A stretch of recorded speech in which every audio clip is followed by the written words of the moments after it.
Hello and welcome back to my channel. My name is Chris, and on today's video we're talking about a fragrance from the house of Montale.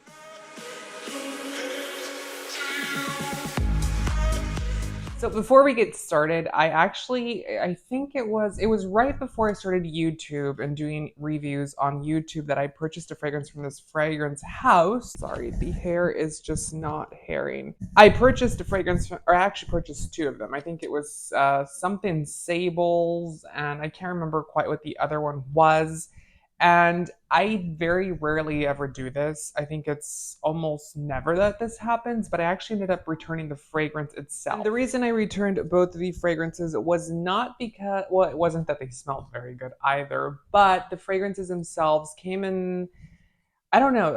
Let me know down in the comments what you think about their packaging. I'm not a fan of the packaging itself. It comes in an aluminum type of bottle itself, and it kind of feels like a. Have you ever had one of those Coke cans or one of those new Coke bottles that they feel really sturdy whenever they're full, and then you just open it or spray it or do whatever you do, you open the actual bottle itself, and it becomes a little bit, flimsy. It's not as strong as it used to be. That's kind of what those fragrance bottles gave. And I'm not quite sure. I'm not a chemist by any means, but I'm not sure if the actual aluminum would change the actual composition of the fragrance long term. Let me know down in the comments if you know anything about that. I would love to hear your opinion. But because of the actual packaging, I know you're probably going to be like, oh God, just the packaging. That wasn't the only reason. I didn't like the actual fragrances themselves.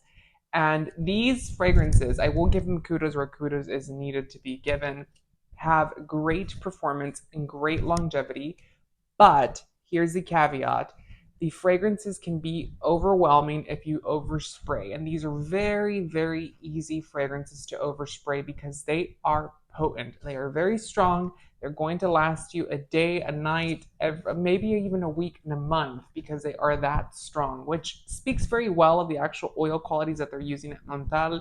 I also heard, let me know if this is true or if it's not, that Montale is actually started as a dupe brand, and then they started doing their own fragrances, and then they launched Mancera afterwards. I'm not really familiar with the actual house itself.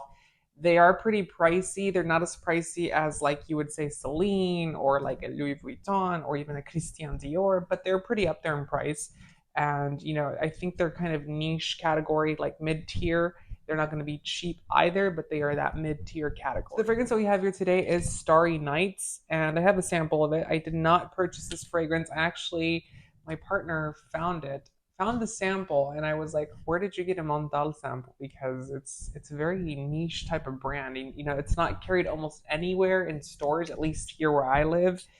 And I've never actually seen a counter of Montale. I've not ever seen a counter of Xerjoff, or I don't know, maybe it's just because I don't go to the right places, but I have not seen most of these brands out there. They're kind of, like I said, niche. They're not going to be very well renowned, or that recognized as a Creed or a Bon Number 9 or even a Joan Malone. So this fragrance was launched in 2015, and the bottle is going to be kind of like a pinkish purplish type of little aluminum thing. It has a little Montale charm on it. It's kind of cute. It looks cute in pictures. It's not that cute in person, at least in my opinion. And I'm allowed to have my opinion last time I checked. The perfumer for this fragrance is Pierre Montale, which is the actual founder and creator of the brand itself. He actually, I don't know if he's French, but he went to the Middle East, and he was inspired by French perfumery, obviously, because he had, I don't know if he had grown up or what the case was, but he came back to Paris and started his own actual fragrance house with that French inspiration, but with a big Middle Eastern twist. If you know Middle Eastern fragrances, they are very deep, rich, and luxurious. They really know how to use notes like, obviously, ouds, woody elements, spices, saffron. I mean, they really know how to do it in that department. But Montale, to me, at least this fragrance that I have here in front of me today, is going to take inspiration from that, but it's going to be very Parisian as well. The opulence of haute couture perfumier, and also that Middle Eastern deep luxuriousness. So notes are very interesting for this one. We have lemon, apple, and Calabrian bergamot at the top. In the heart, we're going to get Sumatra patchouli, as well as Bulgarian rose and Egyptian jasmine. The Bulgarian rose in here is just lovely. If you know me, I am actually partially Bulgarian, but I am very, very much a fan of this actual fragrance. Note, I love roses in general, but Bulgarian rose to me just has a very special spot in my heart, as well as May rose. I tend to like those the most, but this one in here is going to be deep, luxurious, sophisticated, and sexy, but it's kind of overtaken by that jasmine. That jasmine in this fragrance is just amazing. It's a night blooming jasmine almost, where you kind of feel and smell the actual fragrance note. It's a very cool, refined, sexy night, and you just smell the jasmine blowing through the air because it's a night blooming jasmine. Just amazing. Then in the base, we're going to get white musk as well as powdery notes and amber. Amber in here is really, really, really good. And the musk in here is going to be just lovely. It really balances the fragrance because the actual jasmine and the Bulgarian rose and the patchouli are a little heavy at heart because they're in the middle. But then you have those top elements, which are going to be a little bit lighter, a little bit more playful, a little bit more fun. And then you have those actual base notes, which are not as heavy as you would think. It's that heart. The heart is the actual heaviest of this fragrance, but it's well balanced. The other notes in here give it a counter to, really, really balance out essentially. So it's just a really lovely fragrance. It does remind me of a couple of other fragrances out there on the market. Whenever I first sprayed it, I was like, is this a dupe of Jasmine Rouge by Tom Ford? Or is it a dupe of Noir de Noir by Tom Ford? Those fragrances are old school Tom Ford, at least when Tom Ford was very popular in the beginning. I actually loved both of them.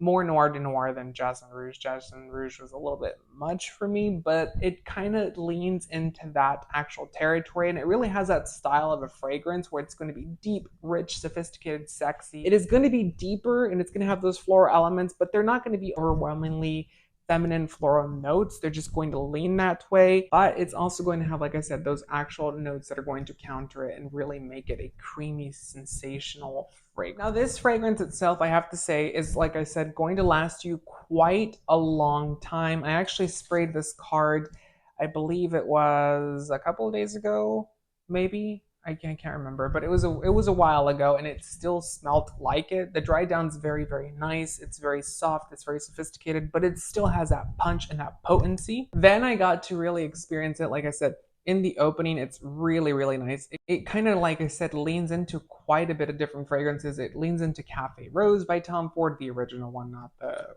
watered down, creamy, nasty one that they have now. But the original Cafe Rose, it kind of gives you that vibe. It also gives you vibes of Noir de Noir and Jasmine Rouge. So it's like all three of those in one fragrance, essentially. I really do like it. Like I said, it has that old school Tom Ford feeling of a fragrance. And that green apple is a very Bond Number 9 green apple in this fragrance as well. If you're familiar with Bond Number 9 and Tom Ford, the old classic Tom Ford fragrances, they're deeper, more sensual, more sophisticated, and this is what this fragrance leans into. It's really well done.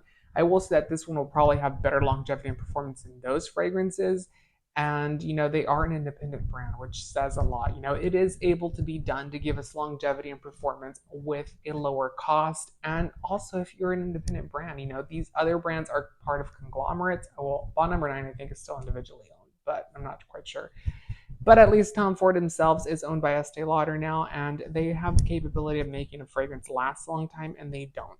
But they want to charge us like they do.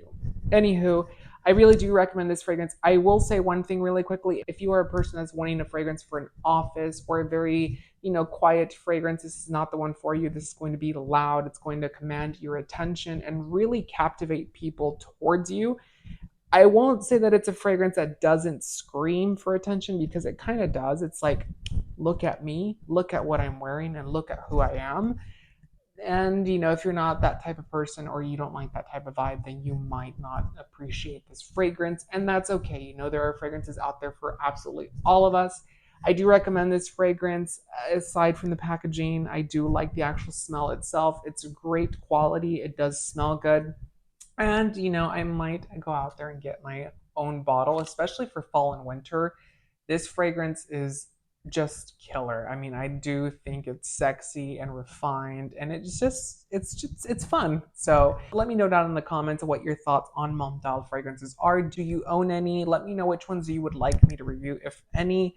Do you like the brand? Do you not like the brand? I'd love to know your opinion on the brand. It's my first video doing for this brand itself, and I don't know. I've never really had the inclination after purchasing those and returning the two that I got to go back and purchase any more from them. But let me know down in the comments. I would love to hear your opinion.